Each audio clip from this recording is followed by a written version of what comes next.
Welcome back to TalkBack. We are with the former Chief of Pakistan's Army Staff, General Mirza Aslam Baig. General Baig. Now, considering that Washington, according to you, does everything around these parts, who was responsible for Zia's death?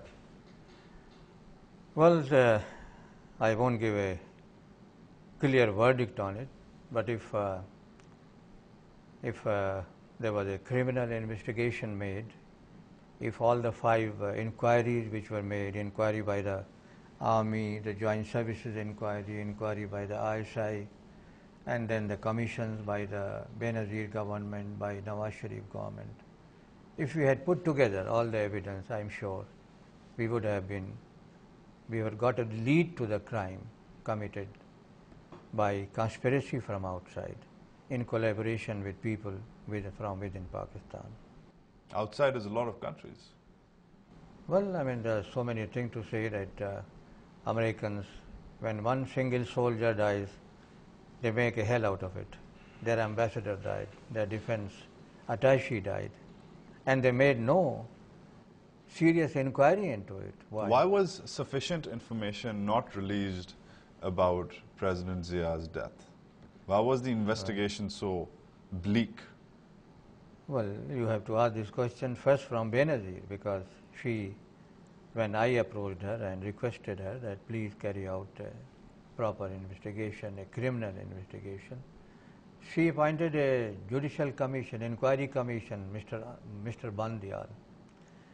And the final verdict was, it was an act of God and good riddance. Good riddance of a man. But General, with all due respect, you were the Chief of Army Staff. I was not the Chief Executive of the Pakistan government. Your chief had been killed.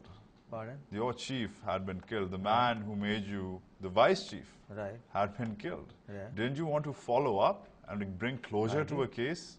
I mean, my responsibility was to the extent that I go and tell the Chief Executive, tell the Prime Minister, which I did to Benazir Bhutto, which I did to Nawaz Sharif. And she didn't take you seriously. They didn't take it seriously. But they took you seriously, she took you seriously when you told her that Ghulam Isa Khan should be president, as you said earlier in this show.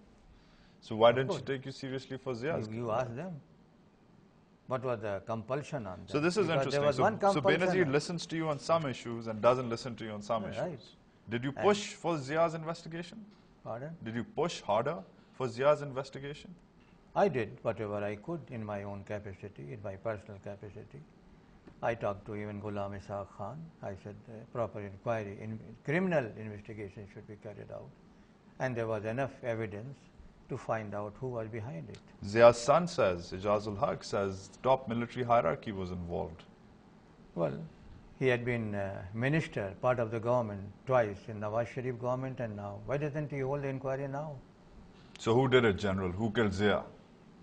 Well, I told you that why the Americans have been so discreet in not going into the details of it.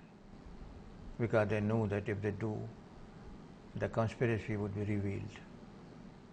We're talking to General Mirza Aslam Baig. You're watching TalkBack. Stay tuned.